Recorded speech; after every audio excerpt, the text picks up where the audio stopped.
Welcome back to my channel, where elegance meets mystery, and the smallest details reveal the greatest secrets. I am Hercule Poirot, and I believe that every crime, no matter how clever, always leaves behind a trace. With my little grey cells, I observe what others overlook.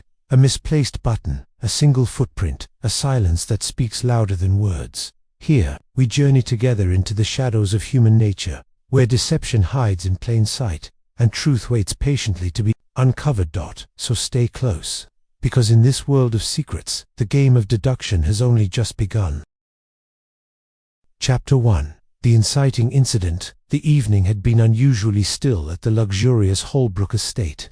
Nestled in the verdant English countryside, the grand manor, an imposing structure with ivy creeping over its stone facade, had been the scene of high society chatter and soft laughter just hours before. The annual charity ball had come to an end, and the guests were now retiring to their rooms for the night, their faces flushed with wine and dance. But in the shadow of this festivity, something had gone horribly wrong. In the heart of the estate, deep within the drawing room, a commotion echoed through the halls. The polished marble floors reflected the sound of hurried footsteps, and the grand chandelier above seemed to quiver under the weight of a rising tension. In the middle of the room, the celebrated brass compass of Lord Charles Holbrook lay broken on the floor, its intricate needles bent at unnatural angles. Its gleaming face, once an emblem of Holbrook's extensive collection of rare and mysterious artifacts, now lay shattered in a spray of gold shards. But it was not the compass that had caused the alarm. It was the body of Lord Holbrook himself, slumped at the foot of the fireplace, his hand still clutching a torn letter that fluttered uselessly in the night air.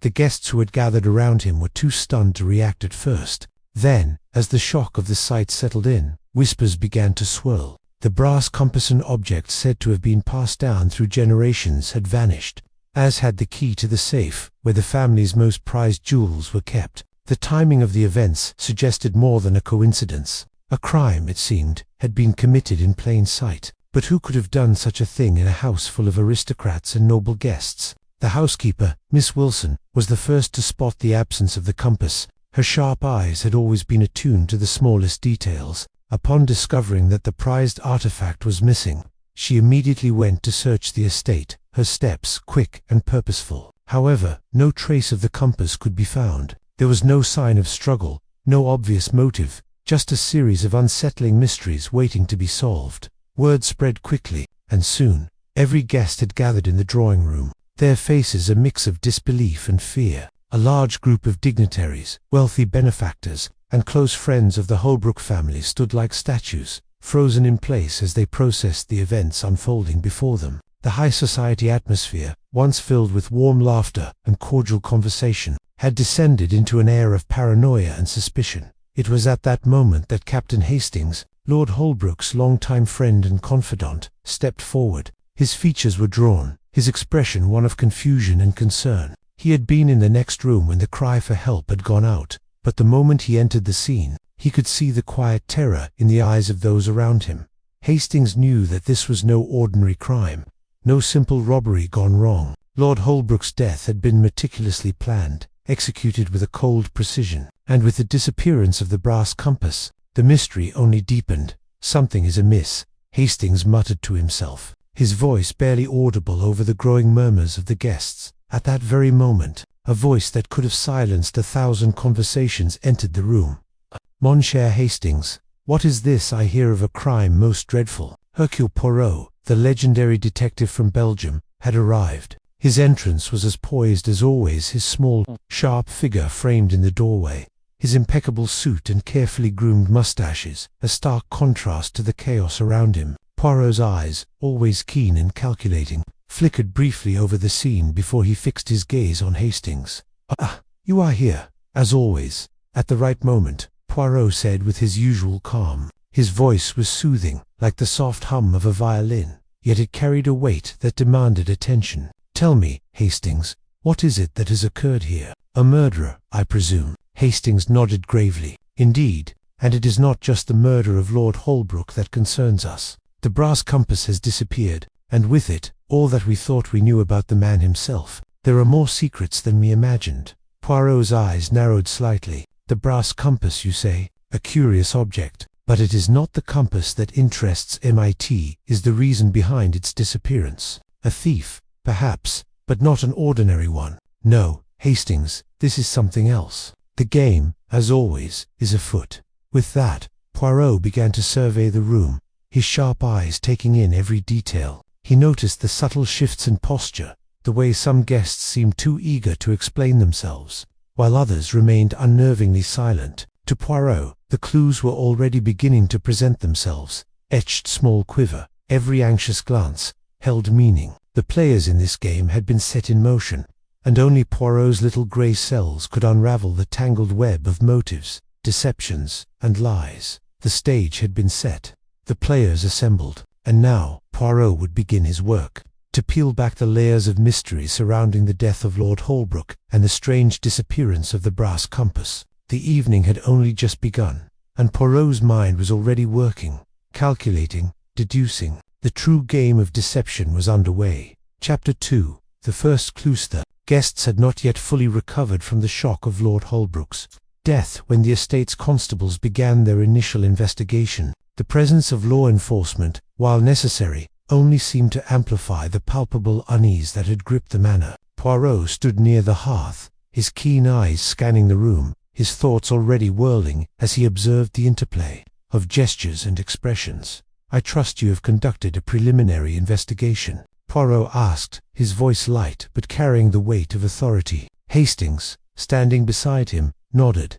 "They've checked the body for any signs of foul play. It's clear enough that Holbrook died from blunt force trauma to the head. The compass was the likely target of the thief." Poirot arched an eyebrow. "A thief, yes, but a very particular one. Who would risk such a thing for an object so easily traceable?" The detective's eyes narrowed, noting the disarray around the room. The desk was cluttered with papers, but they appeared undisturbed. The floor near the fireplace, where the body had been discovered, was oddly pristine, save for the shattered brass pieces. A more careful examination of the area revealed something peculiar: the faint imprint of a boot on the rug, partially obscured by the body's fall. Poirot knelt, his small hands hovering near the mark. "It is subtle, but it tells a story," he muttered to himself.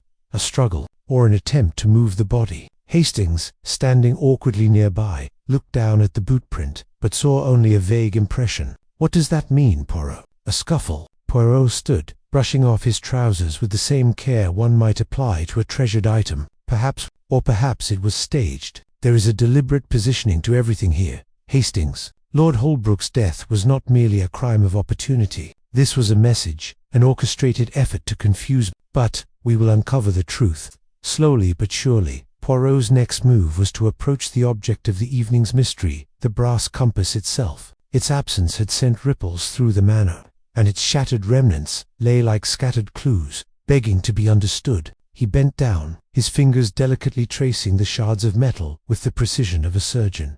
"There is something amiss here," Poirot remarked, his voice low but charged with conviction. "These pieces are too symmetrical. It appears as if they were broken with purpose, not by accident." Hastings, still baffled by Poirot's observations, stood by silently, waiting for the inevitable deductions that would follow. Poirot's gaze moved to the walls, searching for something that might offer an explanation. His eyes finally settled on a pair of portraits, one of Lord Holbrook and another of his late wife, both solemn and distant. There was a story in those eyes, but it was hidden behind layers of history and silence. "Poirot, what do you think the motive was? Why kill him over something like the compass?" Hastings asked, his voice thick with confusion. Poirot smiled softly, his eyes alight with the gleam of discovery. "Ah, Hastings, you are always thinking in terms of what is obvious. The compass is but a symbol. It is the culmination of a deeper plot, one whose threads we have only begun to unravel. The real motive lies beneath the surface." Poirot paused, turning toward the small group of guests who had been gathered in the room earlier. Each of them stood in a tight cluster near the door, their faces drawn and anxious.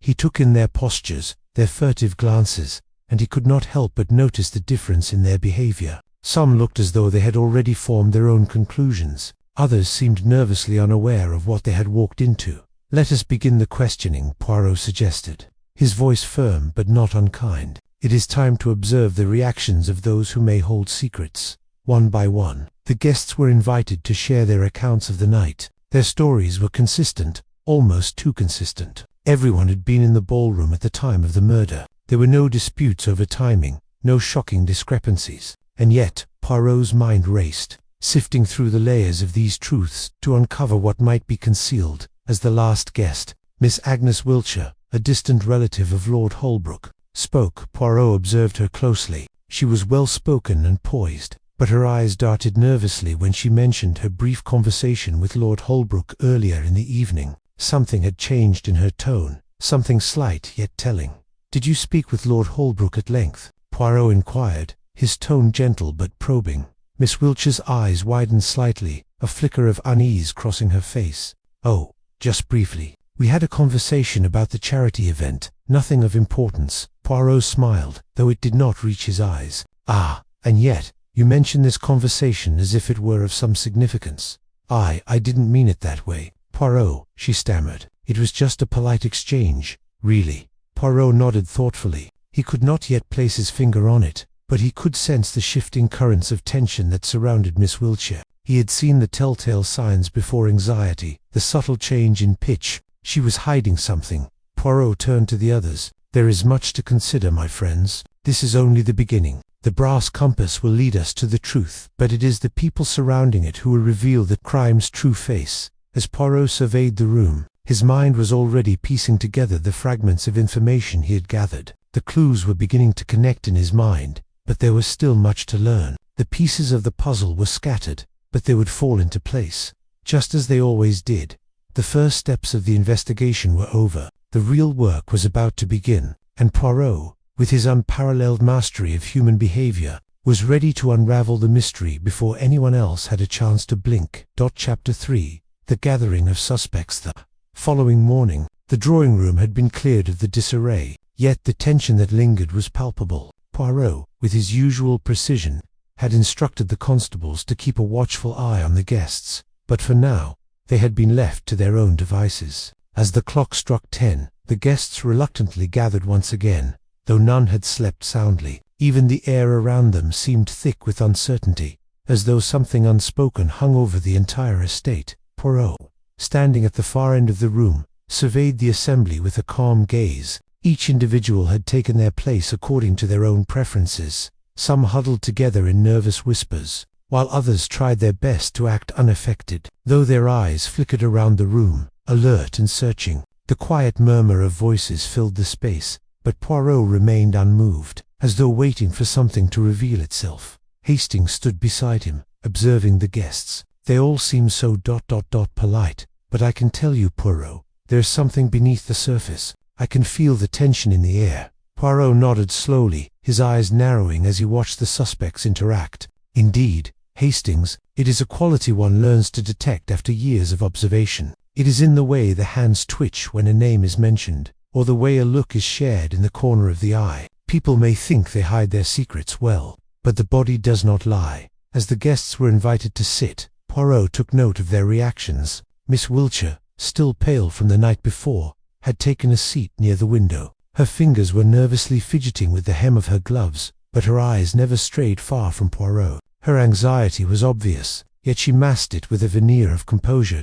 By her side sat Lord Holbrook's younger brother, Philip, who had remained eerily quiet. His dark eyes were set in a permanent scowl, though he kept his gaze on the floor rather than on anyone in the room. Philip was a man of few words, and even fewer friends. His aloof nature made him seem both distant and suspicious. Across from them sat Catherine Durand, an elegant woman in her late 30s, who had been one of Lord Holbrook's closest confidants. Despite her poised exterior, there was an underlying tension in her posture, as though she was constantly preparing herself for something. Her gaze shifted constantly, as if looking for escape, or perhaps a way to misdirect. Poirot's eyes then fell on Dr. Jean-Claude Extreme, a physician who had attended to Lord Holbrook on several occasions in the past few months. His cold, analytical demeanor was in stark contrast to the rest of the group. A man of science, Ekstrom had little time for things like superstition or emotion. Yet Poirot knew that behind that controlled mask often lay a mind as complex as any other.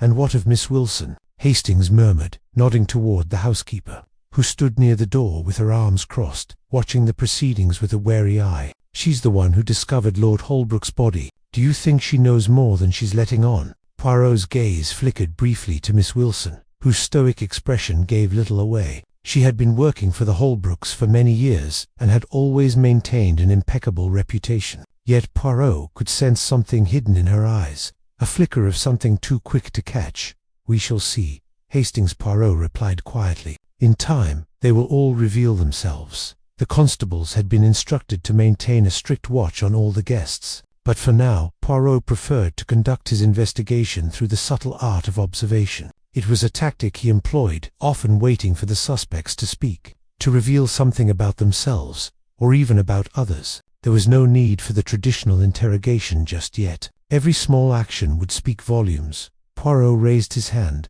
signaling for everyone to be quiet. "It is time for us to begin," he said, his voice measured but firm. "I will ask you all to share what you know, what you saw, and what you might be hiding." The room fell silent. Miss Wiltshire's fingers trembled, but she clenched them into fists, steadying herself. Philip, who had been fidgeting with his cufflinks, now crossed his arms over his chest, his gaze cold. Catherine Durand straightened her back and adjusted her dress, though it was clear that even her poised exterior couldn't hide the unease that ran beneath the surface. Poirot's first question was directed at Miss Wiltshire, who had been the last person to speak with Lord Holbrook before the murder. "Miss Wiltshire," he began, his eyes soft yet piercing, "I understand you and Lord Holbrook had a brief conversation before the tragic event. Can you tell me what it was about?" Miss Wiltshire looked up, her gaze darting briefly to the others in the room before settling on Poirot. Her lips parted slightly, as though she were about to speak but wasn't entirely sure how. Finally, she managed a faint smile, though it didn't reach her eyes. "We spoke about the charity event," she replied quietly. "He had some concerns about the arrangements. It was nothing of significance." Poirot studied her closely. "Nothing of significance. That is most curious, Miss Wiltshire. And yet, you seem to carry an air of nervousness. Might there have been something more? Something he said that perhaps you would not wish to share?" The room was still. All eyes were on Miss Wiltshire now, but she remained silent, avoiding Poirot's gaze. The silence stretched longer than was comfortable, and Poirot could feel the tension building. It was clear she was hiding something, but Poirot could not yet discern what it was. He turned his attention to Philip Holbrook. "And you, Mr. Holbrook, you were present when the body was discovered. What did you witness?" Philip's face darkened, but his response came quickly. "I saw nothing unusual.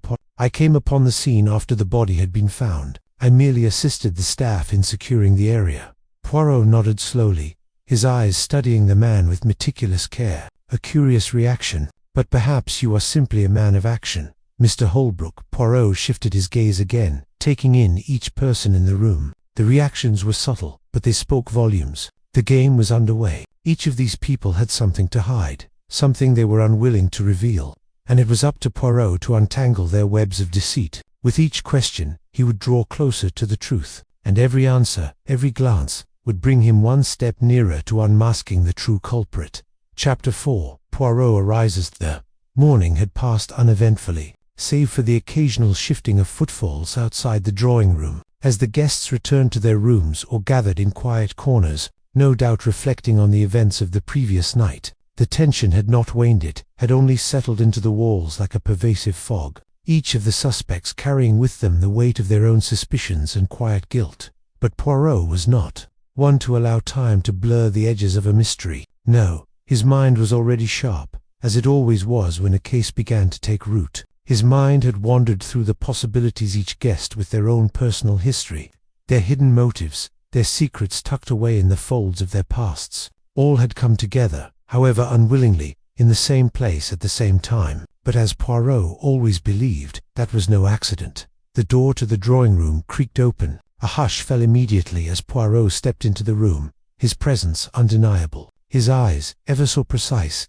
surveyed the group without a word. His sharp suit, impeccable in every detail, reflected his unspoken elegance. He was not a man of grandiose gestures, nor did he need them. His mind, as always, was his most powerful tool, and it was that mind which had arrived at this moment, ready to untangle the complexities of the crime. Poirot looked around, his gaze landing on each of the guests in turn, before finally settling on Hastings, who stood nearby, awaiting the detective's next move. "Hastings," Poirot said, his voice as calm and controlled as ever. "I trust the atmosphere in this room has not made you too uneasy." Hastings, though no stranger to Poirot's ability to command a room, nodded with some reluctance. "It has been unsettling. The tension among them all is palpable. What will you do next?" Poirot's lips curled into a subtle smile. "Next, mon ami, we observe. We watch. We listen." Poirot's first act was one of simple observation, though in his mind it was far from simple. He carefully noted the way the guests stood, how their faces betrayed the anxiety they each tried so hard to hide. He caught every twitch of the hand, every glance between suspects, every quiet clearing of the throat. These small gestures were the first clues to the puzzle that was still taking shape in Poirot's mind. Miss Wiltshire had retaken her place near the window, her posture slightly more rigid than before. Her earlier anxiety seemed to have faded, but there was something else lurking behind her polite smiles, something Poirot could not yet pinpoint. She avoided eye contact, though her hands, still trembling, betrayed her calm exterior. Philip Holbrook, on the other hand, was standing off to the side, arms crossed, his eyes narrowed. The scowl on his face had not disappeared, and his stance defensive spoke volumes. Poirot could sense that Philip held some deeper resentment toward the family's estate,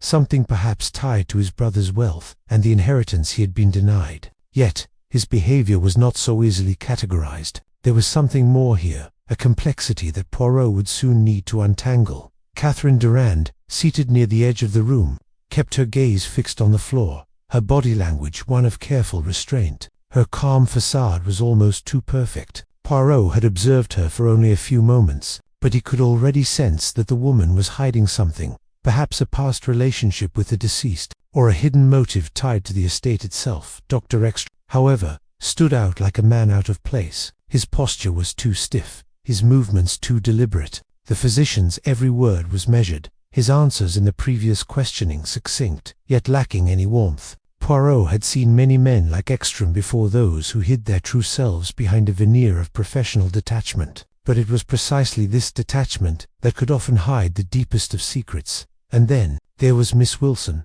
the housekeeper, who remained standing near the door, her expression as stone-like as it had been the night before. She had already given her account of the events, and seemed keen to distance herself from any further involvement. But Poirot knew that the quiet ones often hid the most, whether out of loyalty or fear.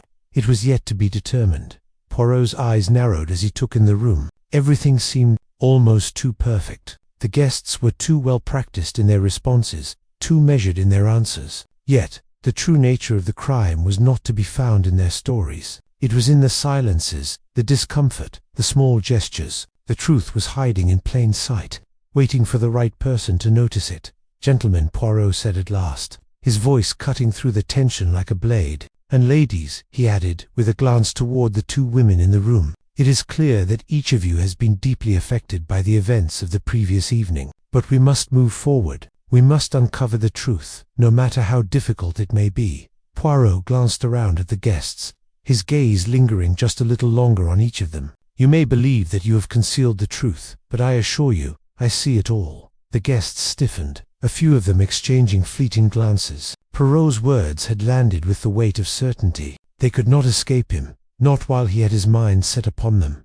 His next words were simple, yet they carried a finality to them that rang in the silence that followed. "We will begin again," Poirot continued, his voice unshaken. "I will ask each of you to recount, once more, your whereabouts and your actions. This time, you will be careful, for I am watching." As Poirot stood, poised and calm, he could see the subtle shifts in the room, the way each person tightened, preparing themselves for the next round of questioning. The atmosphere was thick with tension, but Poirot remained undeterred. His mind had already begun to piece together the fragments of the puzzle. The game was afoot, and no one, not even the most practiced liar, could escape his scrutiny. Chapter 5. Initial interviews begin. The tension in the drawing room had not dissipated. If anything, it had grown more palpable with Poirot's subtle assertions that he was indeed watching every movement, every twitch of the hand, every tremor of the lip. The guests, already on edge, now found themselves under the scrutinizing gaze of a man who could uncover a lie with a single glance.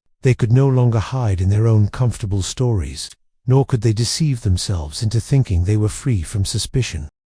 Poirot's first target was Miss Wiltshire. Her earlier nervousness had not escaped him. and her fidgeting, though disguised by her calm demeanor, was the first real clue. Her appearance was immaculate, as befitted a woman of her social standing, but her eyes betrayed her. They flickered around the room, never lingering on any one person for too long, as if afraid of being caught in something she didn't want to acknowledge. "Miss Wiltshire," Poirot began, his voice smooth but with an underlying sharpness that made the words cut through the room. "You mentioned that you spoke briefly with Lord Holbrook before the tragic event. Tell me, was there anything unusual about that conversation? Did he seem troubled?" The question, simple enough on the surface, sent a ripple through Miss Wiltshire's composure. She had already answered this once, but Poirot knew that the best lies were always repeated in just such a way. The second telling was often where cracks appeared. She took a breath before replying, her voice steady, but Poirot could detect the strain. "Lord Holbrook was always very proper,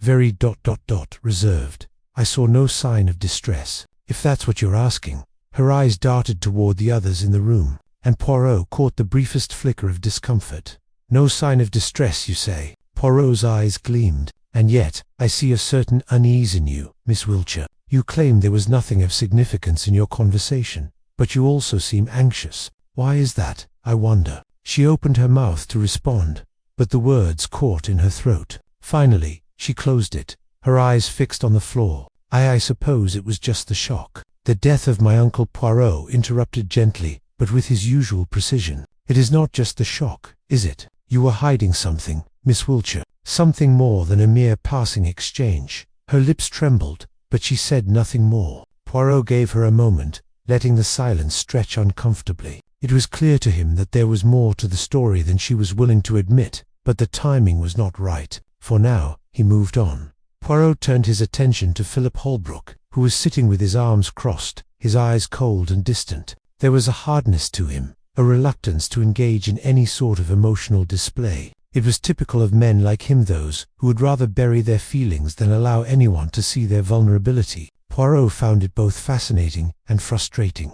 "Mr. Holbrook," Poirot began, his voice as smooth as ever. "You are Lord Holbrook's brother, yes. I trust you have known him well. What can you tell me of your relationship? Were there any tensions between you?" Philip's eyes flickered, his jaw tightening slightly. "Tensions?" He seemed almost offended by the suggestion. "We were brothers. We had our disagreements, like any family, but there was no bad blood between us." Poirot's eyes never wavered. "No bad blood. That is interesting, Mr. Holbrook, because I observe something in your manner. A slight hesitation when you mention your brother, a certain rigidity in your posture. You seem defensive, as though you were guarding something." Philip's scowl deepened. "I'm not hiding anything, Poirot. This is all some sort of misunderstanding, a tragic accident." Poirot's lips curled slightly, though he remained silent, watching Philip's reaction. The man was clearly lying. Poirot could feel the tension in his words, the way his gaze avoided Poirot's. It was all too obvious, but for now Poirot let him be. No confession could be pried out of him just yet. Patience was key. The next person Poirot turned to was Catherine Durand, who had been sitting quietly in her chair, her posture rigid and controlled. Her face was a mask of politeness, but Poirot could see the subtle tension in her shoulders, the way her hands rested too delicately on her lap. "Mademoiselle Durand," Poirot said, his voice soft but penetrating. "You were one of Lord Holbrook's closest confidants." "Yes. Tell me, did you have any particular reason for being so near the scene of the crime?" Catherine's eyes met his, but there was no warmth in them. I was in the ballroom when the alarm was raised. I have no idea what happened before that." Her response was quick, rehearsed. Poirot leaned in slightly, his eyes narrowing. "Really? No idea at all? It strikes me as curious, mademoiselle, that someone so close to Lord Holbrook would be so uninformed. But then again, I suppose it is only natural for one to avoid discussing matters one does not wish to revisit." Her fingers tightened ever so slightly, and Poirot noticed a slight quiver in her voice as she answered. "I told you, I know nothing. I was shocked. Like everyone else." Poirot remained silent for a moment, letting her words hang in the air. It was a practiced response, one he had heard 100 times before. He didn't believe it, but he needed to gather more information before making his move. Finally, Poirot turned to Dr. Jean-Claude Ekstrom, who had been standing at the edge of the room, his gaze still fixed on the others. Dr. Ekstrom was a man of science, a man who prided himself on logic and reason, Yet Poirot knew that behind that facade of rationality often lay a mind that could be just as easily deceived as anyone else. "Dr. Ekstrom," Poirot said, his voice cool but inquisitive, "you attended to Lord Holbrook in recent months, did you not? Were there any signs of health issues? Any reason he might have been vulnerable?" Dr. Ekstrom's eyes flickered for the briefest moment. Lord Holbrook had some minor ailments, nothing serious. A few bouts of fatigue, but nothing that would cause his death. Poirot tilted his head slightly. "Fatigued, you say? And yet, he seemed to be in excellent health, at least on the surface. A man of his stature, perhaps, would not want to show weakness." Ekstrom's brow furrowed. "I don't see the relevance of this, Poirot. Lord Holbrook was in good condition." Poirot's eyes never left him. "Perhaps, doctor, but you see, I believe, there is more beneath the surface, much more." Chapter 6. First false lead. The investigation had progressed in its usual fashion. Poirot, with his unshakable calm and precision, had interrogated the guests one by one, peeling away at the layers of deception, revealing subtle clues that hinted at hidden motives. But as the day wore on, Poirot could feel that the mystery was deepening, not with new information, but with the growing complexity of the suspects. Each response was more measured, each gesture more deliberate. The walls around the truth were being carefully built, and the deeper he dug, the more impossible it seemed to find a way through them. Poirot sat at a small table by the window, his fingers steepled in thought as he reviewed the facts in his mind. Hastings, who had been standing nearby, quietly observing, approached with an air of nervous anticipation. "Poirot," Hastings began, "what do you make of this? We've spoken to everyone, but I'm no closer to understanding who could have done it. It feels as though the more we ask, the more questions we raise." Poirot looked up, his eyes sharp, yet calm. "Ah, Hastings, that is the art of it, is it not? The mystery grows, but the truth, like any well-honed blade, is sharpest at its point. We must simply allow the clues to align, piece by piece." "Yet, you are not convinced by anything we've heard so far?" Hastings asked, unable to mask the doubt in his voice. Poirot paused, his lips curling into a small smile. "Mon ami, I am convinced that someone in this room is guilty, but they are clever. They have woven their story with care, leading us astray with false clues and purposeful misdirection." As Poirot spoke, his eyes flickered over to the group of suspects, who were gathered in the drawing room once more. They appeared to be in quiet conversation, exchanging glances and whispers. For a moment Poirot's gaze fell upon Philip Holbrook, whose body language had remained stiff and defensive since the very beginning. There was something about the way he held himself, his jaw clenched tight, his eyes never fully meeting anyone else's. That made Poirot wonder if perhaps his earlier suspicions about Philip's motives were correct. Yet, it was not Philip whom Poirot decided to focus on in this next phase. Instead, it was the seemingly calm and collected Dr. Ekstrom. The physician had been an enigma since the beginning. His responses had been measured, his behavior was deliberate, but it was precisely this demeanor that gave Poirot pause. The more he observed Ekstrom, the more he felt something was out of place. Poirot stood, smoothing the front of his suit as he approached the doctor, his footsteps deliberate and slow. The other guests seemed to fall into a hushed silence as Poirot made his way to Ekstrom's side. "Dr. Ekstrom," Poirot began, his voice even but carrying a weight of subtle pressure. "I must ask you something. It is perhaps a bit unorthodox, but I believe the time has come to explore every possible lead, no matter how small." The doctor turned to face Poirot, his expression neutral, though a slight flicker of unease passed through his eyes. "Of course, Poirot. What is it you wish to know?" Poirot's eyes locked onto Ekstrom's, his gaze unyielding. "Tell me about the missing brass compass," he said, watching for any change in the doctor's demeanor. "What can you tell me about its significance? Why, in your professional opinion, would someone go to such lengths to steal it?" Ekstrom's gaze shifted momentarily toward the floor, as though searching for the right words. "The compass, as you are no doubt aware, is a rare and valuable object," he began, his voice calm but betraying a slight edge of discomfort. "It is a collector's item, prized for its historical value, not just its monetary worth." Poirot nodded slowly, his eyes never leaving the doctor's face.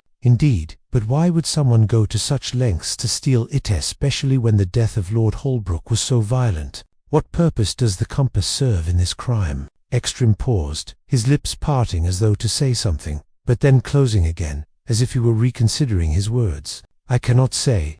It is difficult to understand why anyone would risk such a thing. The theft of the compass. It seems to be more than just an ordinary crime." Poirot leaned forward slightly, his voice softer now but no less forceful. "You do not find it unusual, Dr. Extreme, that you were among the first to see the body? You, who had attended Lord Holbrook's health in recent months. What did you see in him that might have led to his untimely death?" Ekstrom's face went momentarily pale. His lips parted, but no words came out. His hands, which had been clasped together before, were now twitching slightly. Poirot, ever so observant, noted these minute changes. "Poirot," Dr. Extreme said, his voice wavering slightly, "I assure you, I did not kill Lord Holbrook. I had no reason to. The man was ill, yes, but there was nothing that would justify murder. No, this is a matter of a thief taking advantage of a tragedy." Poirot studied the doctor for a long moment before he spoke again. "It is a curious thing, is it not?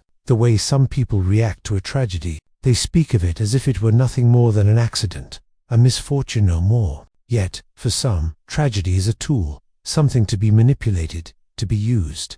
The doctor's face was pale, his eyes wide. For a brief second, Poirot saw a flicker of panic pass through him before it was carefully masked.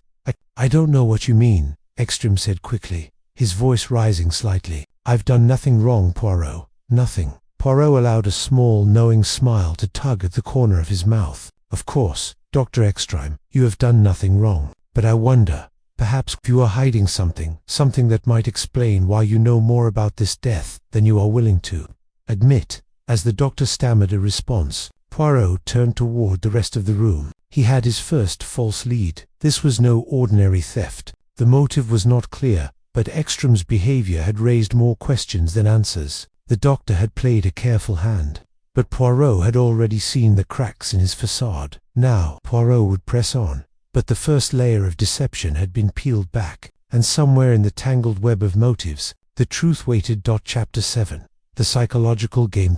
Following days at Holbrook Estate brought an increasing sense of impatience, though the outward calm of the manor's residents remained unchanged. Poirot, as always, remained composed, his mind spinning with deductions and possibilities that grew sharper with each conversation, each gesture. The web of deceit surrounding Lord Holbrook's death had deepened, and Poirot knew he was close to finding the thread that would unravel the whole mystery. Poirot's mind, however, was more than just logical calculation. It was also a battlefield where psychological games were fought. He knew that the human mind, when under pressure, would eventually give way. It was simply a matter of time. The guests were beginning to feel the weight of his scrutiny, and the cracks were starting to show. It was time to set the trap. Poirot had been observing the guests more closely since his last round of interviews. Catherine Durand, though outwardly calm, had been distracted in recent days, often looking out of the window as though she were waiting for something or someone. Dr. Ekstrome's nervous demeanor, though masked by professionalism, still disturbed him, and Miss Wiltshire, despite her composed exterior, had failed to completely erase the trace of guilt that lingered in her eyes. Poirot knew he had to push them gently, subtly until they broke, until their true feelings surfaced. He had decided to focus on one person in particular for this next phase, Miss Wiltshire. She had been the last person to speak with Lord Holbrook, and her responses had been guarded, almost too rehearsed. She had something to hide, and Poirot intended to uncover it. The evening after his conversation with Dr. Ekstrome, Poirot invited Miss Wiltshire to join him in the drawing-room. The others were occupied elsewhere, and Poirot found this solitude advantageous. He could now observe her in a less formal setting. When she entered, Poirot stood by the window, his hands behind his back. He did not immediately turn to face her. The silence stretched between them, the tension palpable. He waited, and soon enough, Miss Wiltshire spoke. "Poirot," she began, her voice carefully controlled, "I don't understand why you're so focused on me. I told you everything I know about Lord Holbrook. There's nothing more to add." Poirot turned slowly, meeting her gaze. "Ah, Miss Wiltshire, it is not that I believe you to be hiding something, but, you see, I suspect that even if you do not fully understand what it is you have concealed it." She stiffened at his words, but her expression remained unchanged. Poirot could see the subtle tremble in her hands, though she tried to disguise it by clutching her gloves tightly. "You are a woman of intelligence. I can see that," Poirot continued, stepping closer to her, his voice gentle but insistent. You know that not every answer we give to a question is truthful. We speak to protect ourselves, to avoid facing something too painful, too uncomfortable. And in your case, Miss Wiltshire, I believe it is exactly that something you wish to avoid." Her eyes flickered, a fleeting moment of vulnerability that Poirot caught immediately. He smiled, not in triumph, but in acknowledgement. I don't know what you mean," she whispered, her voice barely audible. "I'm not hiding anything. I simply wish for this to be over, for Lord Holbrook's death to be explained." Poirot's gaze never left hers. He was closing in, and he knew it. "But you see, Miss Wiltshire," he said softly, "the truth, as uncomfortable as it may be, will always find a way out, and it has been calling out from you." He paused, letting his words sink in. Miss Wiltshire's posture stiffened, and for a moment she looked as though she might break down right there. Poirot was careful not to push too hard. It was a delicate dance pressure, but not too much. He was a master of patience. "After all, you've been holding on to something," Poirot continued, his voice soft but laden with meaning. "Something that relates to Lord Holbrook's death, and I believe it has something to do with the conversation you had with him before the tragedy." Her lips parted, but no words came. Poirot pressed on.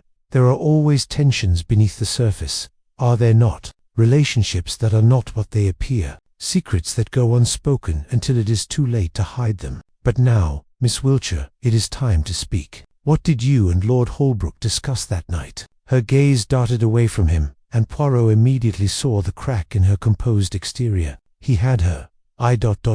She paused, her breath catching. "I don't want to talk about it." Poirot tilted his head slightly, his expression one of gentle understanding. "I know, Miss but you must. You see, the truth, as I have said, is always waiting to be revealed, and I will not stop until I find it."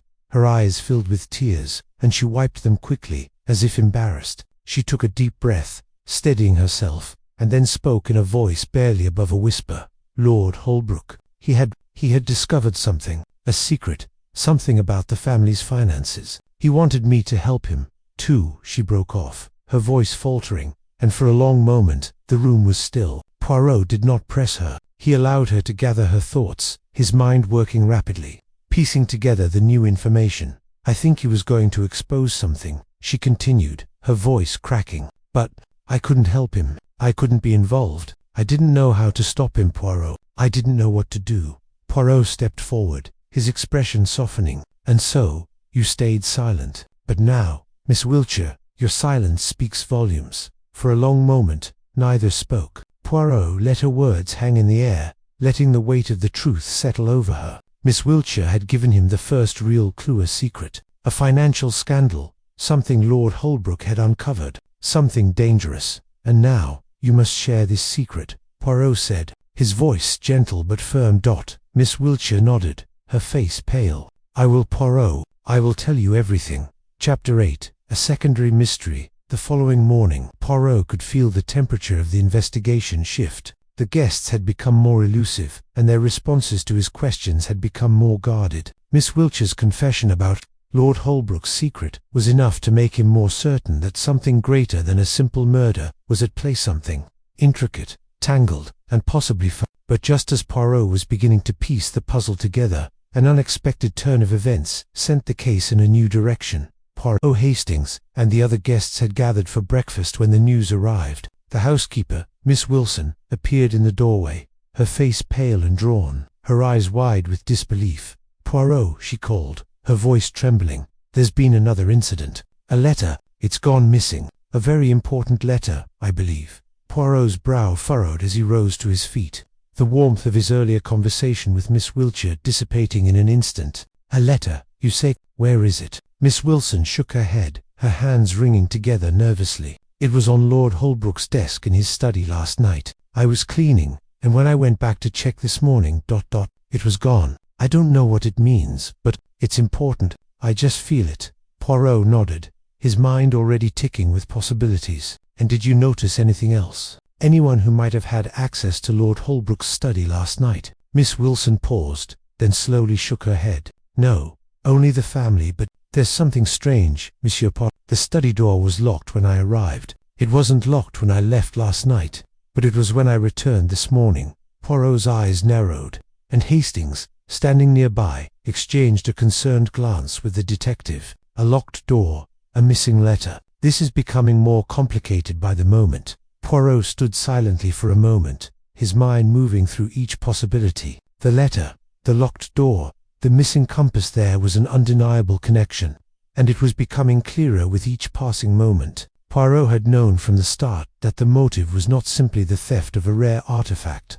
No, it was something far deeper, and this letter, whatever it contained, was the key. He turned to Miss Wilson, his voice low but steady. "You are certain, Miss Wilson, that no one else entered the study after you had left?" She nodded, her lips trembling. "Absolutely, Monsieur Poirot. Only the family had access to the study, and I know that they were all accounted for." "I don't know what this means." Poirot's mind raced, but he remained composed. "Very well, we will investigate this further, but for now, it is clear that someone is trying to cover something up. A letter hidden away, locked behind a door. This is no ordinary mystery." Poirot turned back to the group, his gaze sweeping over each of them. The pressure of the situation had brought an unmistakable tension to their features. The room, once filled with polite conversation, was now weighed down with the certainty of impending discovery. "Everyone," Poirot said, his voice cutting through the thick atmosphere, "I need your full cooperation. Something is hidden in this house, something important.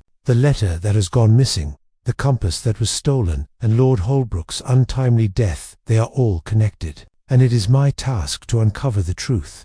He glanced at Miss Wilson before continuing. "For now, I suggest we move carefully. No one is to leave the estate. This is not the time for flights of fancy or rash actions. You will remain here, under my watch, until the truth is revealed." The guests exchanged uneasy looks, but none dared to argue. Poirot had made his position clear. He would not rest until every detail was uncovered, every layer peeled back. The room settled into an uneasy silence, each person weighed down by their own suspicions and anxieties. Hastings, ever the loyal companion, stepped beside Poirot, his voice low. "What's your take on this, Poirot?" he asked. "A missing letter, a locked room, and a family full of secrets. This is starting to feel like more than just a murder mystery." Poirot's gaze never wavered from the group, his eyes calculating, his mind already 1,000 steps ahead. "Indeed, Hastings, it is no ordinary mystery. There is something far more sinister at play here. This letter, whatever it may be, is the thread that ties it all together, and whoever is hiding it, they are hiding something far worse than we have yet to understand." Hastings frowned, but before he could respond, Poirot turned on his heel, heading for the study. "We must find the letter, Hastings. Without it, we are left with only half the picture. Come, we will begin there." As Poirot entered the study, the sense of foreboding grew stronger. The room itself seemed to be holding its breath, as if waiting for the truth to be unearthed. The desk where Lord Holbrook had worked, the bookshelves lined with dusty tomes, and the faint scent of tobacco that still lingered in the air, it was all too still, too quiet. Poirot's eyes swept over the room with practiced ease, taking in every detail, every clue that might be hidden in plain sight. The letter, he knew, would not simply be lying around, it would be concealed, carefully hidden, as though it had never been meant to be found. Hastings stood by the door, watching Poirot's every move. "What are we looking for, Pugh?" "A specific letter." Poirot's response was a quiet murmur. "Not just any letter, Hastings. The letter that has been hidden, the letter that Lord Holbrook was keeping from someone. It is not a letter of business or correspondence. No, it is a letter that, once read, will tell us who benefits from his death." Poirot turned, his gaze intense, his mind already calculating. "It is time, Hastings. The real game has begun." Chapter 9. Hidden Connections. Poirot's investigation into the missing letter had yielded little so far. The study was as immaculate as it had been when the constables first entered. No sign of forced entry, no clues suggesting that someone had rifled through Lord Holbrook's personal effects. It was as if the letter had vanished into thin air. Poirot was well aware that such a disappearance was no accident, and he was growing more convinced that this was the key to unlocking the mystery. "Nothing," Hastings said, his voice filled with frustration. "It's as if the letter was never here at all." Poirot didn't respond immediately. His mind focused on the various connections he had begun to piece together. The subtle clues that he had gathered in the past few days were beginning to form a pattern, though it remained elusive. He could feel it, the strings of the mystery tugging at his thoughts, each thread leading him deeper into a web that had been carefully spun over time. The letter, Hastings, is important, but it is not the only thing we must consider," Poirot replied at last, his voice calm but filled with an intensity that only he could possess. "What we have here is a case of tangled relationships, hidden connections between the people in this house." Hastings looked perplexed. "You think someone's hiding their connection to the letter, or is there something more?" Poirot nodded slowly, his eyes still scanning the room. "There is more, Hastings. The letter is merely the final piece in a puzzle that has many parts. There are secrets between people who may have known each other for years, but have never revealed the full truth." He turned to face Hastings, his expression sharp. "The first step is to consider the relationships between the suspects. There are more than just surface-level connections here. Let us begin by examining them closely." Hastings took a deep breath. "All right, Poirot, but where do we start?" Poirot's gaze flickered over to the group of suspects, who were gathered in the drawing-room once again. As they had been every day since the murder, they were each wrapped in their own personal webs of guilt. But as Poirot looked at them, he saw something more, a deeper connection, something that had yet to be revealed. "There," Poirot said, pointing subtly towards Miss Wiltshire and Dr. Ekstrom, who were standing off to the side, speaking in low tones. "Miss Wiltshire and Dr. Ekstrom, two people who appear to be worlds apart. Yet I suspect they know far more about each other than they are letting on." Hastings raised an eyebrow. "What makes you think that?" Poirot's eyes never left the two figures in question. "It is the way they avoid each other, Hastings. Not simply out of distrust or animosity, but something more. They are hiding something about their past interactions, something that links them." He watched carefully as Miss Wiltshire laughed nervously at something Dr. Ekstrom had said, though the sound didn't quite reach her eyes. There was no warmth in her laughter, no true amusement. Poirot knew it was a mere mask, something designed to cover an uncomfortable truth. "We will speak to them separately," Poirot said. "First, let us begin with Dr. Ekstrom." Poirot and Hastings made their way toward Dr. Ekstrom, who immediately stiffened when he saw them approach. The physician's lips tightened, and his eyes flickered briefly toward Miss Wiltshire before he quickly looked away. "Dr. Ekstrom," Poirot began, his voice light but probing, "we have not yet had the chance to discuss your relationship with Miss Wiltshire. I have noticed that you seem distant, shall we say, when she is near. What is it that lies between you?" Ekstrom shifted uncomfortably, his hands folding in front of him. "I don't know what you mean, Poirot," he replied, his tone measured but with a slight edge of defensiveness. "I've known Miss Wiltshire for years, but there's nothing unusual about our relationship." Poirot studied him carefully, noting the slight twitch of his hand. "Nothing unusual. A woman of Miss Wiltshire's position, and yet you show no affection, no familiarity. A little cold, don't you think?" Ekstrom's expression hardened, but Poirot saw a flicker of something else beneath the surface, fear, perhaps, or guilt. The doctor had not yet cracked, but Poirot was closing in. "Dr. Ekstrom," Poirot continued, "I believe you are hiding something. You are not just a simple physician, are you? You know more about Lord Holbrook's affairs than you have let on, and I suspect you were involved with Miss Wiltshire in a way that you have yet to admit." Ekstrom's gaze darted toward Miss Wiltshire again, before he quickly looked back at Poirot, his eyes narrowing. "I assure you, Poirot, you are mistaken. I have no involvement in Lord Holbrook's death, nor do I have anything to hide from you." Poirot smiled slightly. "We shall see, Dr. Ekstrom. We shall see." Poirot turned to leave, his mind already calculating the next step. The doctor's nervousness had confirmed his suspicions. There was something more between him and Miss Wiltshire, something he wasn't willing to admit. "We need to speak with Miss Wiltshire next," Poirot said quietly to Hastings. "She knows something important, and it is time she told us." Poirot and Hastings made their way across the room to Miss Wiltshire, who stood by the window, her back stiff and her eyes focused on the garden outside. She didn't turn to acknowledge them as they approached, but Poirot could sense her unease.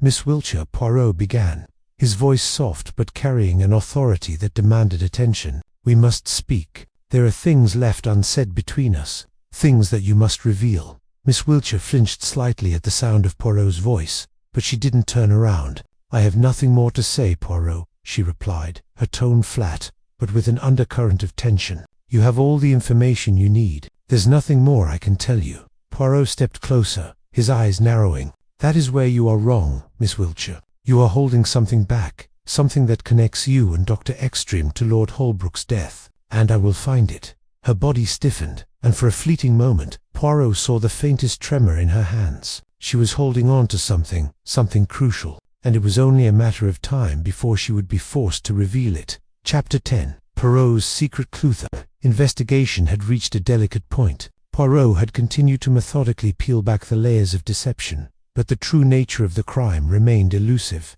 Each suspect held their secrets tightly, offering only carefully crafted answers and carefully measured expressions. Still, Poirot could feel the truth just beneath the surface, like a hidden current waiting to break free. The latest round of interviews had brought some new revelations, but none that had brought him any closer to the heart of the mystery. Dr. Ekstrom, though, still maintaining a mask of professionalism, had shown signs of discomfort when questioned. Miss Wiltshire, too, had faltered, though not enough to break her composed exterior. The other guests were similarly uncooperative, each one clinging to their own version of the truth, refusing to reveal the underlying connections that Poirot knew existed. Poirot sat alone in the study once again, his fingers steepled as he pondered the next step. His mind raced through the facts: Lord Holbrook's death, the stolen compass, the missing letter, the tangled relationships among the guests. Every detail was in its place, but one piece still eluded him. It was a small thing, almost imperceptible, but Poirot had learned long ago that the smallest clues were often the most important. There was a pattern, a subtle connection, that he had missed earlier. Something had been placed in the room, and he had overlooked it until now. Poirot's eyes flickered to the corner of the desk, where a small object sat unnoticed by the others. It was a single piece of paper, barely visible beneath a stack of Lord Holbrook's personal notes. Poirot stood and walked over, carefully lifting the papers to reveal the document beneath. His eyes narrowed as he saw it. A letter, but not just any letter. This was the missing letter, the one that had been taken, the one that everyone had been searching for. But it was not just the contents of the letter that caught Poirot's attention, it was the way it had been hidden. It was as though someone had placed it there deliberately, making sure it would be overlooked by anyone who wasn't paying close attention. Poirot unfolded the letter carefully, his mind already running through the possibilities. The handwriting on the paper was familiar Lord Holbrook's, and as Poirot read, his mind began to unravel a thread that had been obscured by the chaos of the investigation. The letter contained no grand revelations, no shocking confessions. It was simple, concise, and yet it carried with it an undeniable weight. Lord Holbrook had written to someone outside the household. The letter was dated only a few days before his death, and it spoke of a transaction, a meeting, a promise to be kept. But what caught Poirot's attention was the final line of the letter, written in a hurried scrawl, almost as though Lord Holbrook had written it in haste. The truth will come out, no matter the cost. I must protect her. Poirot's heart quickened. This was the key. The mention of her, the woman Lord Holbrook had been protecting. Who was she? Why was Holbrook willing to risk everything to protect her? This was the question that had been hanging over the investigation, and now, with this letter, Poirot knew he was getting closer to the heart of the mystery. But there was still more to uncover. The letter was not the end of the puzzle, it was merely a piece of it. And there was something more in the way the letter had been hidden, the careful placement of it beneath the papers. This had not been an accident. Someone had been looking for it. Someone had wanted it to remain out of sight. Poirot turned the letter over in his hands, examining every inch of it. And then, just as his mind was beginning to race with new theories, something else caught his eye. A small smudge on the edge of the paper. Ink, still faintly visible, though smudged by time. Poirot leaned in closer, his eyes narrowing. It was a fingerprint. Poirot felt a surge of triumph. This was the clue he had been waiting for. The fingerprint was not one of Lord Holbrook's. It was too small, too delicate. It belonged to someone else, someone who had been in the study recently, someone who had handled the letter without leaving a trace. Poirot's mind raced as he pieced together the significance of this new discovery. Whoever had left the fingerprint had been searching for something, and they had found it. But why had they left the letter behind? What had they been hoping to find? And more importantly, who were they protecting? Poirot's thoughts were interrupted by the sound of footsteps outside the study. He quickly folded the letter and placed it back on the desk, ensuring that no one would be able to tell it had been disturbed. He turned as the door opened, and Hastings stepped inside. His expression tense. Poirot, Hastings said, his voice low. There's been another development. We've found something, a piece of evidence we missed before. It might be connected to the missing compass. Poirot's eyes widened. What is it? Hastings held out a small, delicate object, a ring, intricately designed. with a gemstone that caught the light in a way that seemed almost unnatural. Poirot took it carefully, examining it closely. The ring was beautiful, but its true significance was in the small engraving on the inside, bandan engraving that Poirot recognized immediately. It was a symbol, an insignia that had once been used by a group of powerful individuals whose names Poirot had come across in his earlier investigations, but whose true motives had remained a mystery until now. The game had changed. The pieces were falling into place. This ring, Poirot said softly, belonged to someone who had much to gain from Lord Holbrook's death, and the time has come for us to uncover who that someone is. Poirot stood up, his mind already calculating the next step. The investigation was nearing its climax, and he was determined to see it through to the end. Chapter 11. Tensions rise. The discovery of the ring had unsettled Poirot, but it also served as a catalyst, an important piece in the puzzle that, he was certain, would soon be solved. The engraved insignia on the ring had set his mind alight with new theories and possibilities, all pointing toward something much larger than a simple murder or theft. Yet, despite the breakthrough, Poirot could not shake the feeling that someone was watching him, someone who knew exactly how close he was to the truth. The atmosphere in the house had become heavier in the days that followed. The guests were growing more nervous, their attempts to remain composed becoming increasingly fragile. Poirot could see the cracks forming beneath their facades, though none of them dared to voice their suspicions openly. Instead, they continued to move around one another like chess pieces, each one trying to outmaneuver the others. As Poirot sat in the drawing room, contemplating the implications of the ring and the hidden letter, Hastings entered, his face flushed with urgency. "Poirot," Hastings said, his voice low. "There's something you need to see." Poirot raised an eyebrow. "Something new, Hastings? Please, do tell." Hastings stepped forward, holding out a piece of paper, carefully unfolded. It was a letter, written in a hurried hand, with no address or salutation, merely a brief message that seemed to have been scrawled in desperation. "Read it," Hastings urged. "It was found in the study, tucked inside one of the drawers. It's written by Lord Holbrook, but this doesn't match the tone of the other letters. It's different." Poirot took the letter with a steady hand, his eyes scanning the words. The writing was jagged, hurried, as if Lord Holbrook had been under extreme pressure when he had written it. "The time is running out. I cannot hold it off any longer. If anyone finds this, know that I have tried to protect you, but it may already be too late. Do not trust the ones closest to you. The truth will be buried, but not for long. Someone is watching. Be careful." Poirot paused, reading the letter over twice. His pulse quickened, and his eyes darted back to Hastings. "Do you understand what this means, Hastings?" Poirot said, his voice grave. Lord Holbrook had discovered something monumental. The letter speaks of a threat, of a hidden truth that he feared would be lost forever. Hastings looked perplexed. But who was he trying to protect? This doesn't sound like someone who simply wanted to cover up a theft. There's something much darker behind this, isn't there? Poirot placed the letter down gently on the table, his eyes narrowing. Indeed, Holbrook was not merely trying to protect a family secret or a valuable object. No, this letter speaks of betrayal. It speaks of someone who had been close to him, someone whom he trusted, perhaps the very person who ultimately brought about his death. Poirot stood and walked toward the window, gazing out at the manicured gardens that surrounded the estate. "What we are dealing with here, Hastings, is not just a murder. This is a story of manipulation, of hidden motivations, and most importantly, of a carefully orchestrated plan to control the fate of others." Hastings stepped up beside him, looking out at the grounds. "But who would want to go to such lengths, Poirot? Why not just take the compass, steal the letter, and be done with it? Why all the secrecy and deception?" Poirot turned his gaze back to the room, his eyes fixed on the guests who were gathered in the drawing room once again. They were sitting in uneasy silence, their faces drawn and pale. It was clear that they were all beginning to feel the weight of the investigation pressing down on them.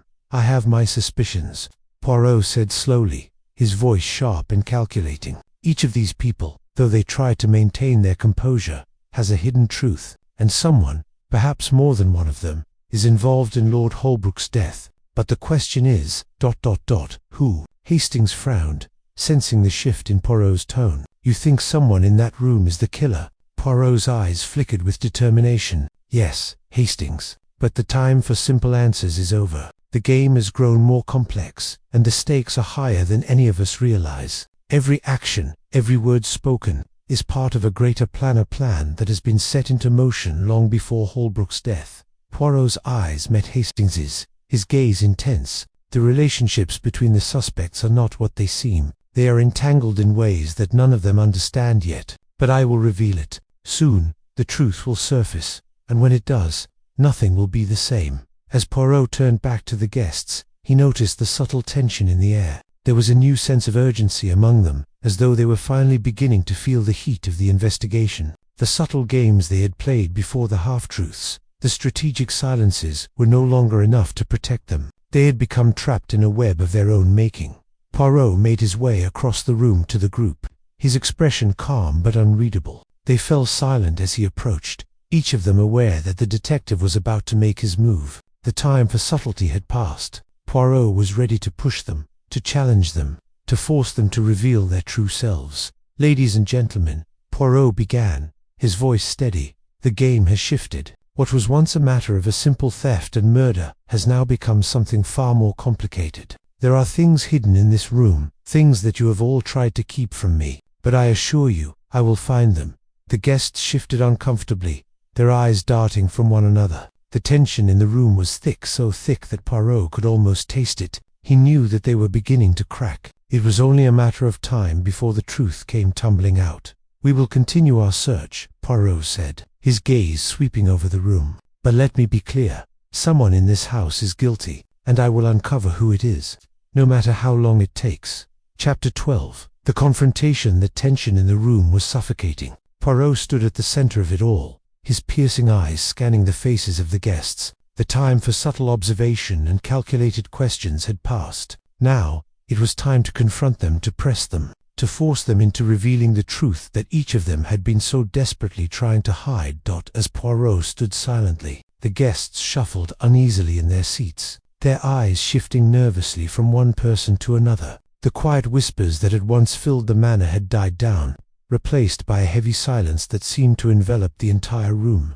Poirot's gaze settled on Dr. Ekstrom first. The physician had remained outwardly calm throughout the investigation, but Poirot had sensed his unease during their earlier conversations. His stoic demeanor had begun to crack, and Poirot knew that beneath the calm exterior there was a man on the edge of breaking. The doctor's involvement in the events surrounding Lord Holbrook's death was something Poirot was determined to uncover. "Dr. Ekstrom," Poirot said, his voice cutting through the silence like a blade, "you have been very careful with your words, haven't you? But I wonder if it is time for the truth to come to light. Tell me, Doctor, how deep does your involvement go?" Ekstrom's eyes widened, and for a brief moment, Poirot saw a flicker of panic in them. The doctor shifted in his chair, his fingers gripping the armrests tightly. "I have told you everything I know, Poirot. I have no more to add." Poirot's lips curved into a knowing smile. "Oh, but that is where you are wrong.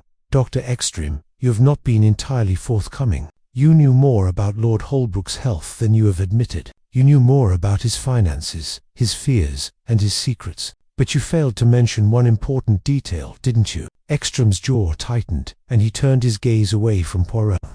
I don't know what you mean," he muttered, his voice wavering. Poirot stepped closer, his eyes never leaving the doctor's face. "You knew about the missing letter, didn't you, Dr. Ekstrom? You knew that Lord Holbrook was in possession of something dangerous, something that he feared would destroy him, and yet you chose not to tell us why." The room seemed to hold its breath as the tension mounted. Dr. Ekstrom's face grew pale, and he swallowed hard. His lips parted, but no words came out. Poirot continued, his voice soft but insistent. "There was something about that letter, wasn't there? Something that made you nervous, something that made you hesitate. And now, I believe it is time for you to admit it." Ekstrom's eyes darted nervously around the room, his breathing becoming more shallow. He was cornered, and he knew it. The weight of Poirot's words was too much to bear. The doctor could no longer deny it. "You don't understand," Ekstrom finally said, his voice barely above a whisper. "I had to protect her. I couldn't let anyone else find out." Poirot's heart raced as he leaned in closer. "Protect her," he repeated, his voice a mixture of curiosity and disbelief. "Who is this woman, Dr. Ekstrom? And why did you feel the need to protect her? What did she have to do with Lord Holbrook's death?" Ekstrom's shoulders slumped, as if the weight of the confession was too much for him to bear. She was in danger. Lord Holbrook discovered something about her past. He was going to expose it, but I couldn't let that happen. I couldn't let him ruin her life. Poirot's mind spun as he tried to make sense of this new revelation. The missing letter, the secret, the woman. There was a connection here, one that he had yet to fully grasp, but it was clear now that Ekstrom had been playing a dangerous game, one that involved far more than just protecting Lord Holbrook's legacy. Hastings, who had been silently observing, stepped forward. "But why would Lord Holbrook be willing to die for her secret?" he asked, his voice filled with skepticism. "Surely, there's more to it than just a woman's reputation." Poirot turned his attention back to the group. "Indeed, Hastings, this is not just about reputation. This is about something far deeper, something that could destroy not only the woman in question, but also the people around her. It is clear that the stakes were high, and that Lord Holbrook's death was not a random act. No, it was a calculated move to keep something hidden." He paused, allowing the weight of his words to sink in. "And now, we must discover who else was involved. Who else knew about this woman? Who else had something to gain from Lord Holbrook's death?" There was a long silence as Poirot's gaze shifted from one guest to the next. The room was thick with tension, and the guests were growing increasingly uneasy. They knew that Poirot was on the verge of uncovering something monumental, something that would change everything. Finally, Poirot turned back to Ekstrom. "You have told me part of the story, Dr. Ekstrom, but there is still much that you are not saying. Who is this woman? What was Lord Holbrook trying to protect her from?" Ekstrom swallowed hard, his eyes filled with fear. "Her name is Clarice. She is the daughter of someone powerful, someone who would do anything to keep her hidden. Lord Holbrook was going to expose the truth, but I couldn't let that happen. I had to stop him." Poirot's mind raced as the pieces began to fall into place. Clarice, the woman, the secret, the connection to Lord Holbrook's death. It was all becoming clear, but the final piece still eluded him. "You say you couldn't let it happen, Dr. Ekstrom," Poirot said softly. "But now, I ask you this, who else helped you? Who else was involved in this cover-up?" Ekstrom's eyes widened, his breath coming faster. I can't say," he muttered. "You don't understand. She's in danger. If anyone finds out, it will be too late." Poirot's gaze remained fixed on the doctor. "I understand, Dr. Ekstrom, but now, you must trust me. You have to tell me everything. For her sake and for your own." Chapter 13. A desperate attempt to escape. Weight of Dr. Ekstrom's confession hung heavily in the room, though it barely scratched the surface of the truth. Clarice, the woman whom the doctor had been so desperate to protect, remained an enigma hidden in the shadows of Lord Holbrook's secrets. Yet Poirot could sense that the revelation was only the beginning of a much darker story. The guests were clearly unsettled, their faces drawn tight with nervous anticipation. The dynamics of the investigation had shifted once again. No longer was the murder simply about a stolen artifact. Now, it seemed to involve a hidden family legacy, buried secrets, and a woman whose identity had the power to unravel everything. Poirot, ever so calm, studied the guests with careful deliberation. As much as they tried to maintain their composure, their unease was becoming increasingly palpable. Their attempts at hiding their guilt were growing more transparent, and Poirot knew it was only a matter of time before someone would make a move. His attention turned back to the doctor, who had been standing at the edge of the room, eyes wide and chest rising and falling with nervous breath. Dr. Ekstrom's fingers trembled slightly as he clasped his hands together, as though trying to contain the storm within him. Poirot's eyes narrowed, watching the doctor closely. "You are afraid, Dr. Ekstrom," he said quietly, but with the unmistakable authority that only he could command. "Afraid of what might happen if the truth comes to light. But know this, the truth always has a way of escaping, even when you think you have control over it." Hastings, standing to Poirot's left, could feel the palpable tension in the room. He had seen Poirot work his magic before, but never like this. There was a sense of urgency in the air,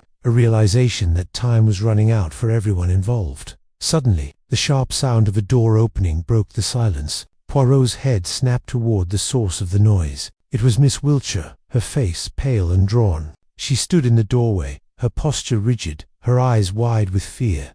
I need to speak with you, Poirot," she said, her voice trembling.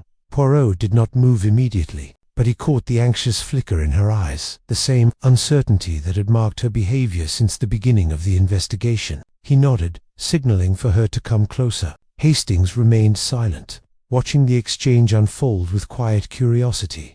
I don't know what to do," Miss Wiltshire continued, her voice breaking. "I didn't mean for any of this to happen. I never wanted to get involved in something like this." Poirot raised a hand, cutting her off gently. "You are involved now, Miss Wiltshire, and so it is time for you to tell the whole truth. No more half and sit, no more evasions. We are all part of this, whether we wish to be or not." Miss Wiltshire nodded, her hands trembling as she fidgeted with her gloves. "I never wanted Lord Holbrook to find out. I thought it would destroy everything. But he knew about her." Poirot's eyes gleamed with an almost imperceptible shift of recognition. "She," he repeated. "Who is she, Miss Wiltshire? Who is the woman that your uncle Lord Holbrook was trying to protect?" Her voice dropped to a whisper. "Clarisse. She's my sister, my half-sister." Poirot stood still for a moment, processing this revelation. A half-sister. The connections were beginning to form, but the puzzle was still incomplete. Miss Wiltshire had hidden the truth about her sister, and now Lord Holbrook's discovery of this hidden family connection had become a central piece of the mystery. But the significance of Clarisse's identity, why she was being protected so fiercely, remained unclear. "You said Lord Holbrook was trying to protect her," Poirot pressed. "Why? What was it that made him want to keep her secret?" Miss Wiltshire's face darkened as she spoke, her voice barely above a whisper. "Clarisse isn't like us.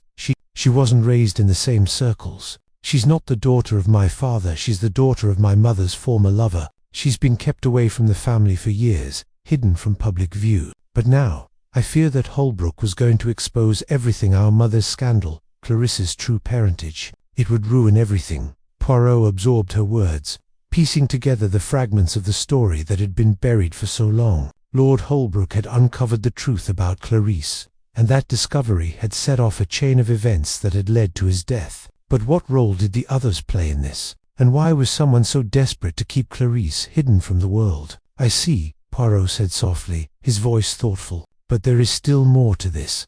Miss Wiltshire, why did Holbrook need to keep this secret? What did he fear?" "I don't know," she whispered, her eyes brimming with tears. "But now it's too late. The letter, the compass, the secrets, they've all been revealed, and someone's trying to stop us from exposing the truth." Poirot took a deep breath, his mind working through the possibilities. Someone was trying to silence them all, to prevent Clarisse's identity from coming to light. But who, and why, go to such extreme lengths to hide the truth? Suddenly, a loud crash echoed through the manor, followed by hurried footsteps in the hallway. Poirot's head snapped toward the door, his instincts immediately on high alert. "What is that?" Hastings asked, his voice sharp with concern. Poirot didn't answer immediately. His thoughts were racing. Someone had just made a move. Someone was trying to escape.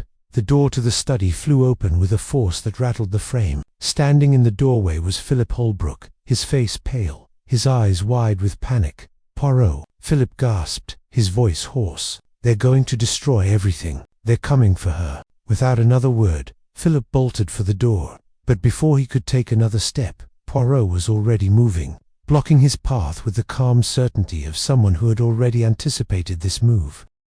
"Where do you think you are going, Mr. Holbrook?" Poirot asked, his voice steady and unyielding. Philip froze, his eyes widening. "I can't let them get to her. She has to be protected." Poirot's gaze narrowed, his voice firm. "You've already made a grave mistake, Mr. Holbrook. You cannot run from this any longer. It is time for the truth to come out."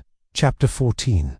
The final piece falls into place. The manor had gone silent once again. The commotion in the hallway had died down, and the guests had been ushered back into the drawing room, their faces pale with fear and confusion. The urgency in Philip Holbrook's voice had been unmistakable. Someone was moving to stop them from uncovering the truth, and whoever it was had made their move. But what exactly had been set in motion? Who was trying to silence them, and why? Poirot's mind was already working through the possibilities, each thread of the mystery winding tighter in his thoughts. He had reached a critical point. The missing letter, the stolen compass, the secret family connection, it was all part of a larger story, one that was slowly revealing itself to him in fragments. But now, it seemed that someone was prepared to do anything to keep those fragments from falling into place. Poirot turned to Philip Holbrook, who stood in the doorway, his face still drawn with panic. His earlier attempt to flee had failed, but there was something more pressing now. The truth was on the verge of being revealed, and he could sense the urgency in the man before him. "You are about to leave," Poirot said, his voice calm yet firm. "You must stay here, Mr. Holbrook. There is no escaping this. We are all part of this puzzle now, whether we wish to be or not." Philip took a shaky breath, his shoulders sagging in defeat. He nodded, though his expression remained strained. "I don't know what else to do," he muttered. "Everything is falling apart. I've tried to protect her, to keep the family safe, but I've only made things worse." Poirot stepped closer, his sharp eyes never leaving Philip's face. "Protect her? Who, Mr. Holbrook? Who were you trying to protect, and why?" Philip hesitated, his gaze flickering toward the other guests in the room. They had all been listening, their eyes wide, their breaths held. The weight of the moment was not lost on anyone. Poirot's scrutiny had driven them all to the edge of their seats, waiting for the truth to finally emerge. "It's Clarisse," Philip said quietly, his voice breaking. "She's the one I've been protecting. But it's not just about her anymore. It's about everything, about what she represents, about the family's legacy, and about Lord Holbrook's discovery. I never thought it would come to this. I never thought she would be the one to bring all of this down." Poirot's eyes flashed with understanding. "Clarisse is not just a woman you are protecting, Mr. Holbrook. She is the key to all of this. Lord Holbrook knew something about her, something that, if exposed, could destroy the family." Philip nodded slowly, his hands trembling. "Yes, he discovered her true parentage, about who her real father is. I don't know how he found out, but when he did, he was going to expose everything. He couldn't live with the shame, and he didn't want the rest of the family to suffer because of it." Poirot's mind raced, connecting the dots in a way that made the entire situation clear, yet deeply unsettling. Lord Holbrook's death, the hidden letter, the stolen codicil of it, had been part of a larger plan. Holbrook had stumbled upon a truth so devastating, so dangerous, that it had threatened to tear the family apart. And now, someone was willing to kill, to keep that truth hidden. "Who is her father, Mr. Holbrook?" Poirot asked, his voice cutting through the air with quiet urgency. Philip hesitated, his eyes flickering to the others in the room before he finally spoke. "It's my father. He's Clarisse's father. Lord Holbrook was her half-brother. My father had an affair with my mother, and when my mother found out she was pregnant, she kept Clarisse hidden from the rest of the family. She never told anyone who the father really was." Poirot's eyes widened slightly, though his expression remained composed. This revelation changed everything. The family secrets, the lies that had been buried for so long, everything was now in plain view. "So, your father, the true father of Clarisse, was trying to protect her from Lord Holbrook's discovery," Poirot said, piecing the story together. "But why would he kill Holbrook to keep the secret? What was Holbrook planning to do with the information?" Philip's face darkened. "He was going to expose everything, Clarisse's parentage, the affair between my father and my mother. He was going to ruin the family's reputation, destroy everything we had. My father couldn't let that happen. He would do anything to keep Clarisse safe, to keep her hidden." Poirot nodded thoughtfully. "And that is why your father took matters into his own hands. He killed Lord Holbrook to protect Clarisse, to prevent the truth from coming out." Philip's face was pale with guilt and fear. "Yes, I tried to stop him, but I was too late. I thought I could keep it all under control, but the more I tried to protect Clarisse, the worse it became. I couldn't let anyone know. But now, with Lord Holbrook dead, I don't know what to do." Poirot turned toward the others in the room, his eyes scanning each face with calm precision. They were all connected by the secrets of the past, and they had all played a part in this tragic web of lies and deception. "The truth is now out," Mr. Holbrook, Poirot said softly. "It is time for you to stop hiding. It is time for all of you to face the consequences of what has been done." He turned back to Philip, his voice steady. "And as for you, Mr. Holbrook, your part in this story is not over. You have kept your sister's secret, but now you must decide what to do with it. The game is finished, and you must face the truth." Philip lowered his head, his shoulders sagging with the weight of his confession. Poirot could see the guilt and the fear that had haunted him for so long. But now, with the truth finally laid bare, it was time for justice to take its course. Poirot turned back to the group, his gaze firm. "The final piece has fallen into place. Now, we must deal with the consequences." Chapter 15. The final gathering. The hour had come. The weight of the investigation pressed upon Poirot's shoulders like a heavy cloak, but it was a weight he welcomed. The truth was within reach, and the time for subtlety had passed. Every guest, every suspect, Every piece of the puzzle had been carefully examined, and now Poirot was ready to reveal the intricacies of the plot that had unfolded in Holbrook Estate. Poirot stood in front of the grand fireplace, his hands folded behind his back as the last of the evening's shadows stretched across the room. The flickering firelight cast an eerie glow over the faces of those gathered before him. Each one of them had played their part, consciously or not, in the tale of Lord Holbrook's death, and now Poirot would bring the story to its inevitable conclusion. Hastings stood to one side, his brow furrowed, his eyes darting from one person to another. His loyalty to Poirot was unwavering, but even he could feel the tension in the room, thick and palpable. The suspects had been gathered in the drawing-room, where the quiet murmur of their voices had died down into silence the moment Poirot entered. Their faces, once composed, now reflected anxiety and apprehension. Poirot's gaze swept over the guests, each of them nervous, though none would admit it openly. There was Dr. Ekstrom, pale and silent, Miss Wiltshire, her hands trembling in her lap, and Philip Holbrook, who had barely spoken since his revelation about his family's dark secret. Then there was Catherine Durand, who had maintained her poised demeanor throughout the investigation but now seemed to be harboring a quiet uncertainty beneath her calm facade. And lastly, Miss Wilson, the housekeeper, whose stoic expression betrayed none of the emotions she had experienced in the aftermath of Lord Holbrook's death.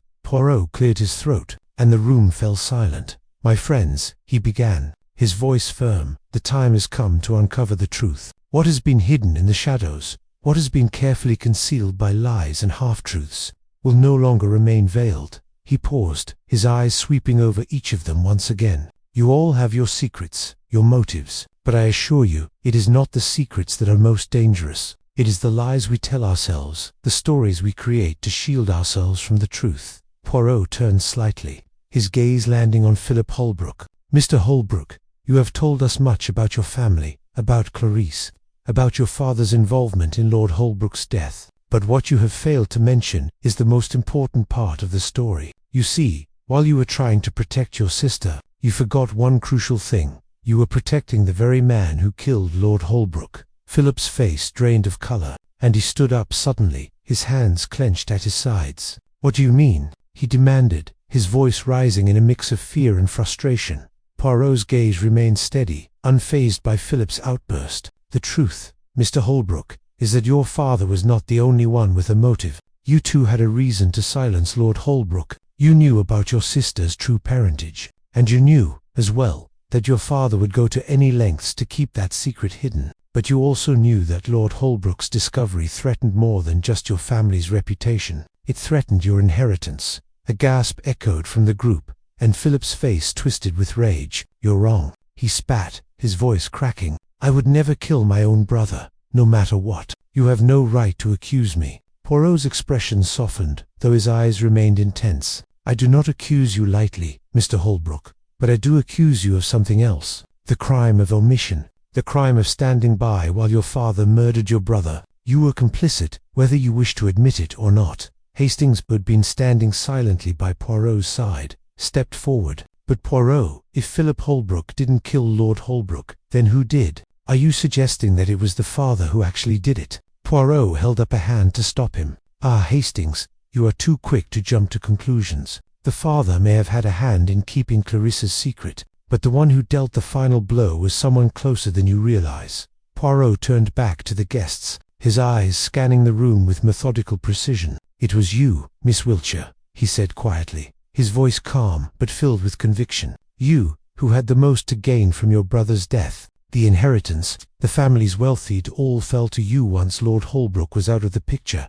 Miss Wiltshire froze, her face paling as she locked eyes with Poirot. "No," she whispered, almost too softly for anyone to hear. "That's not true." Poirot nodded slowly, acknowledging the subtle shift in her demeanor. "It is true, Miss Wiltshire. You knew that your brother was about to reveal the truth about Clarisse. You knew that if Lord Holbrook succeeded in exposing your sister's parentage, it would destroy everything you had worked to protect. So, you took matters into your own hands." Miss Wiltshire's lips trembled as she opened her mouth to speak, but no words came. Poirot took a step closer, his voice now barely above a whisper. "You killed Lord Holbrook to protect your own future, Miss Wiltshire. You feared that his revelation would cost you everything."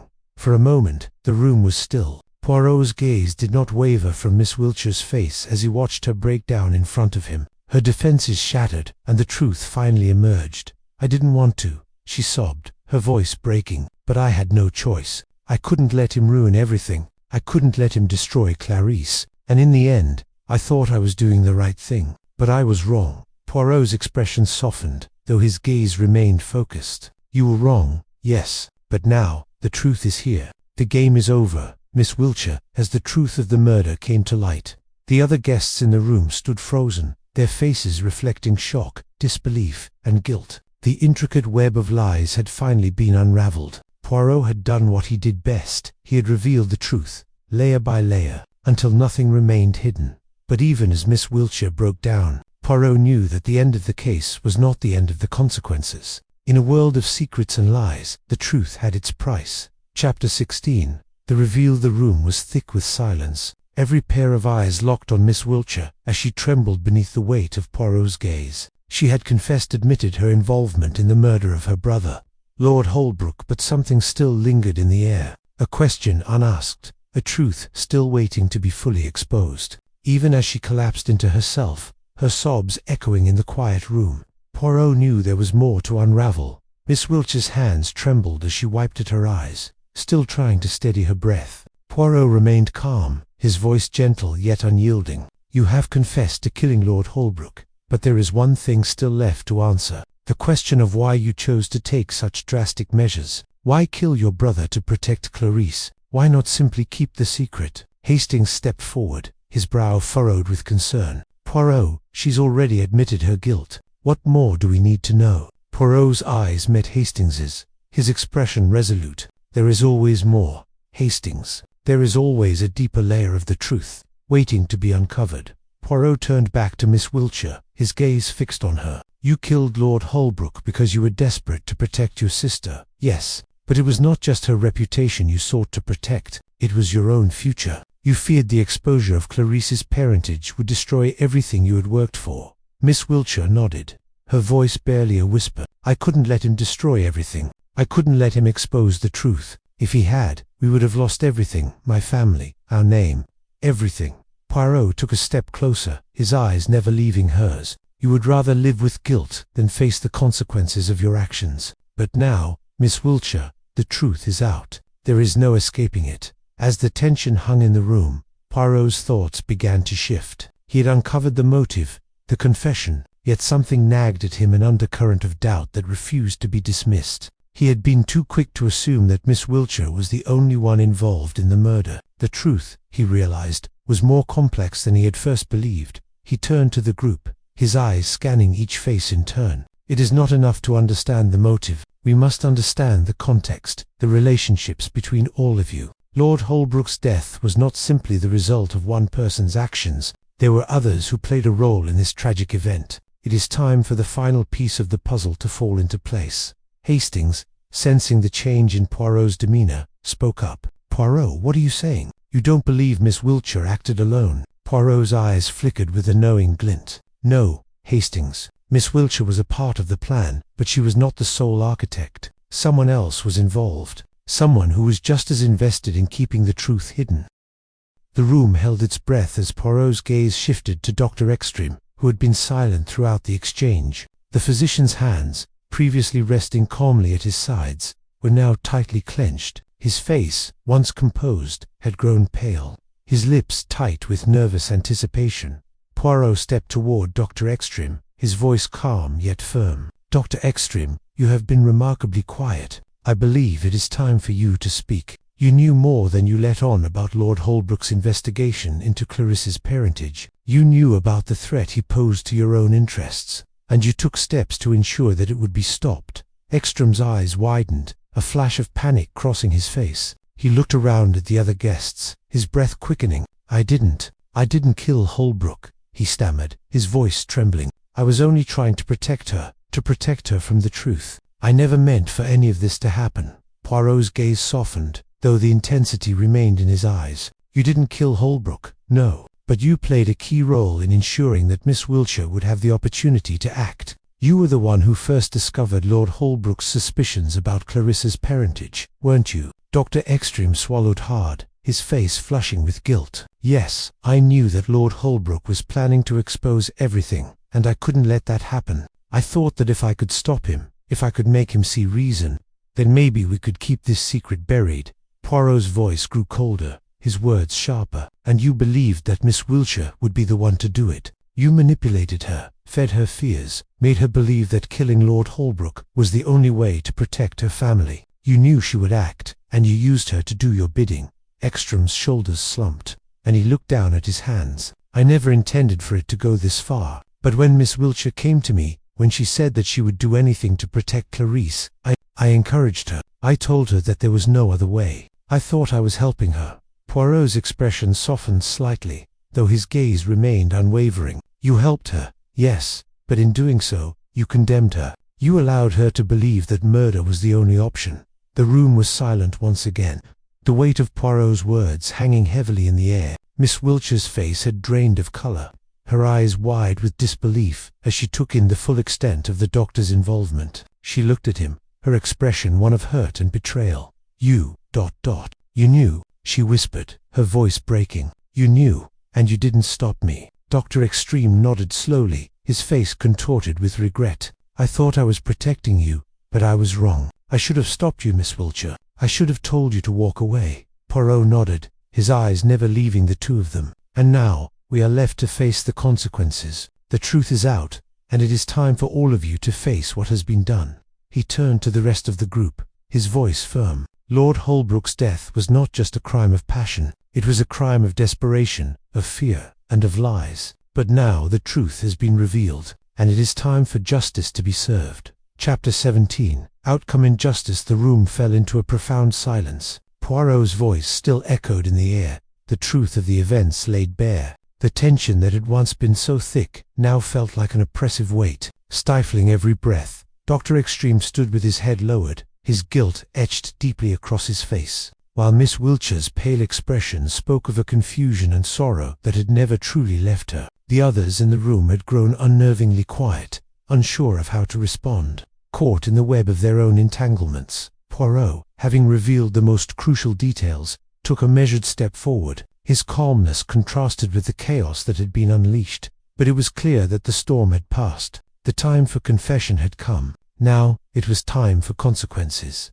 Miss Wiltshire, Poirot began, his voice unwavering. You sought to protect your family, but in doing so, you destroyed it. The path you chose, while motivated by love for your sister, was one of darkness and lies, but your actions were not without aid. He turned to Dr. Ekstrom, his gaze sharp. And you, Doctor, you believed you were saving a family from ruin, but instead, you condemned Miss Wiltshire and yourself. You manipulated her fears, and in doing so, allowed her to believe that murder was her only option. You let her fall into the trap.